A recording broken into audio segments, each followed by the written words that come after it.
பெண் என்பவள் கோடி பக்கங்கள் கொண்ட புத்தகம். பலரும் அட்டையை புரட்டி பார்த்துவிட்டு வைத்து விடுகிறார்கள். சிலரே படிக்கத் தொடங்குகிறார்கள். ஒவ்வொரு பெண்ணின் வாழ்க்கையிலும் ஏராளமான கனவுகள் உண்டு. அத்தனை கனவுகளும் முதல் பாதி பிறந்த வீட்டிற்காகவும் மறுபாதி புகுந்த வீட்டிற்காகவும் மறைந்து போகிறது. பகல் கனவாகவே புகுந்த வீட்டில் நடந்து கொள்ளும் முறையை பெண்ணுக்கு போதிக்கும் சமூகம். மாதம் பிடிக்கும்னா இந்த வீடியோவை லைக் பண்ணிட்டு கமெண்ட்ல ஐ லவ் மாம் என்று பண்ணுங்க. பாப்போம் எத்தனை பேர் கமெண்ட் பண்றீங்க.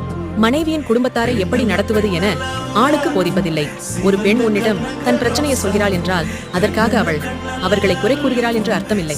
உன்னை முழுமையாக நம்புகிறாள் என்று அர்த்தம். ஒரு பெண்ணின் வாழ்க்கை நன்றாக அமைவது முதல் பாகம் பெற்றோரை பொறுத்தும், இரண்டாம் பாகம் கணவரை பொறுத்தும், மூன்றாம் பாகம் பிள்ளைகளை பொறுத்தும் அமைகிறது.